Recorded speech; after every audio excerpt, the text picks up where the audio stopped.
I get something straight from the start. I'm not here to tell you what sounds good. I'm not here to make things easier for you to hear, and I'm not here to bring comfort. I'm here strictly to tell the truth about what is written and the facts that are written in the scriptures. I need to get that on the table first. The second thing we're going to get on the table is in John 9:31, it says, "Now we know that God heareth not sinners. But if any man be a worshipper of God and doeth his will, him he heareth." This is heavy. Now, who are they speaking of? Who are they making reference to when they say God or when they're speaking of God? Well, they're referencing the God of Israel. And this coincides with the First Testament. We're going in Deuteronomy 1, verses 42 through 45. It reads, "And the Eternal One said unto me, Say unto them, Go not up, neither fight, for I am not among you, lest you be smitten before your enemies. So I spake unto you, and you would not hear, but rebelled against the commandment of the Eternal One, and went presumptuously up into the hill. And the Amorites which dwelt in that mountain came out against you, and chased you, as bees do, and destroyed you in Seir, even unto Hormah. And you returned and wept before the Eternal One. But the Eternal One would not hearken to your voice, nor give ear unto you." In Psalm 66:18, it reads, "If I regard iniquity in my heart, the Eternal One will not hear me." In Proverbs 15:29, it reads, "The Eternal One is far from the wicked, but he heareth the prayer of the righteous." In Proverbs 28:9, it reads, "He that turneth away his ear from hearing the law, even his prayer shall be an abomination." The scripture we read in the book of John is completely in line or in alignment with the character and the nature of the God of Israel. And these are just some of the scriptures. But what we see is those who do not keep his commandments, he does not hear their prayer requests. He does not commune with them. And so what's this business of Christians who say we are all sinners and we're going to keep sinning, hence the mercy and grace of Jesus? And then they go and pray to who?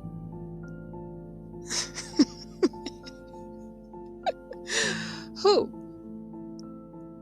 It clearly states that the one I just read from Proverbs 28:9, "He that turneth away his ear from hearing the law, even his prayer shall be an abomination." You have some Christians who do not keep the law, let alone know the law. They don't even know the law. But you have Christians who do not keep the law because they inaccurately or because they are under the belief that they do not have to keep the law, given certain texts that are in the New Testament, that they do not have to keep the law. Which is interesting because Jesus said he did not come to do away with the law. He says, "Not one jot or tittle shall pass from the law until all be fulfilled." Even Jesus kept the law. Even after he died, his disciples still kept the law. But then you had some issues after he died, a little bit of time after he died, where a number of his disciples kind of ushered in the breaking of the law as far as dietary laws or restrictive laws regarding interactions and that relationship with the Eternal One. But that's another topic that we have to go into, but right now are focusing on that he does not hear the prayers of sinners. So when you have people who say, yes, I fear the Creator and I pray to the Creator, and I want you to see the arrogance in this, because you have people who say, it doesn't really matter what's written. I'm praying to the God of Israel, or I'm saying my prayers to God. And then the question becomes, well, which God are you praying to? Because the God of Israel said that he does not hear your prayers. If you are a sinner, if you are putting your hand to iniquity, he does not hear your prayers. That's what's written. That's the facts of what's written. Those who do not hear the law or take the law to heart to carry out the law out of respect and reverence for him, their prayer is not only not heard, it's an abomination to him. It's an abomination. So who is it that you think you're actually talking to? That's the scary part. Who do you think you're communing with? The question is, which God are you praying to? Are you praying to the God of Israel, or are you praying to Jesus? If you're praying to Jesus, sure, he hears you, I suppose. But it's not the God of Israel. The God of Israel is stated very clearly that he does not acknowledge nor welcome the prayers of those who are disobedient, who do not keep his laws and commandments, because that is a clear indication of disrespect, insult. He's the Creator. It is only right for the created to serve the Creator. And how can you dare come before him while breaking his commandments and doing the things that you know he hates? It states clearly that if any man, that he heareth not sinners, but if any man be a worshipper of God, or the Eternal One, and doeth his will, he is the one that he hears. The prayers of the righteous are heard. His ears are open to the cries of the righteous, not the wicked, the righteous. I have even heard it said that even though Christians sin,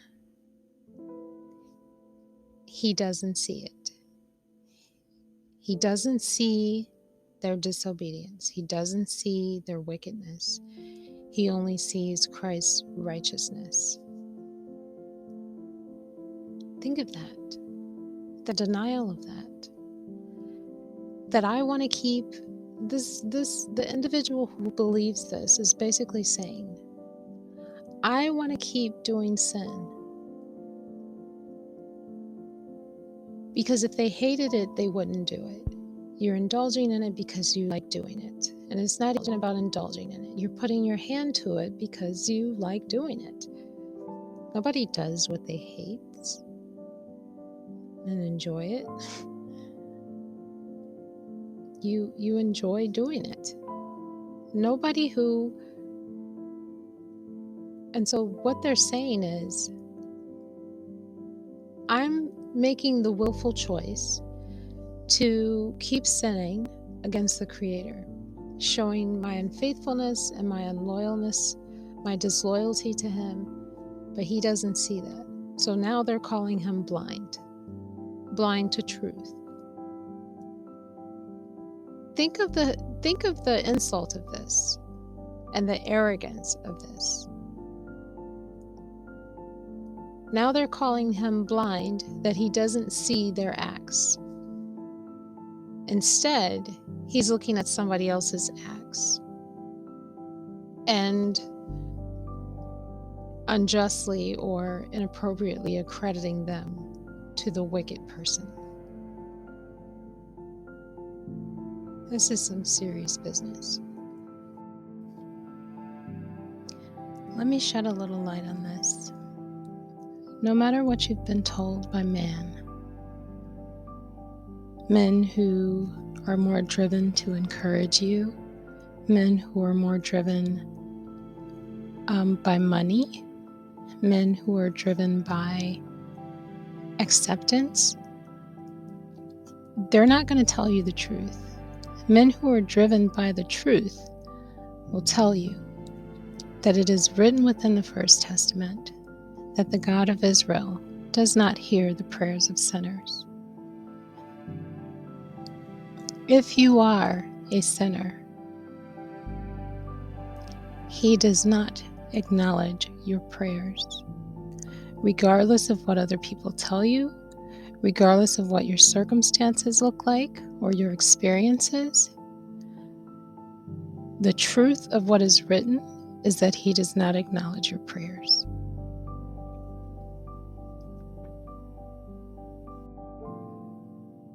Yes, indeed, it's a hard pill to swallow, but it's the truth. He is king over all the earth. He has His own personality, He has His own characteristics. You cannot make up His personality. You can't pretend or imagine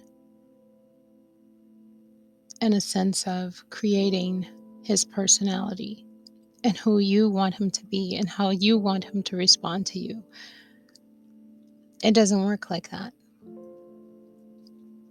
And that's a big problem in our society today. People have made up their own gods because they don't know Him and He hasn't revealed Himself to them.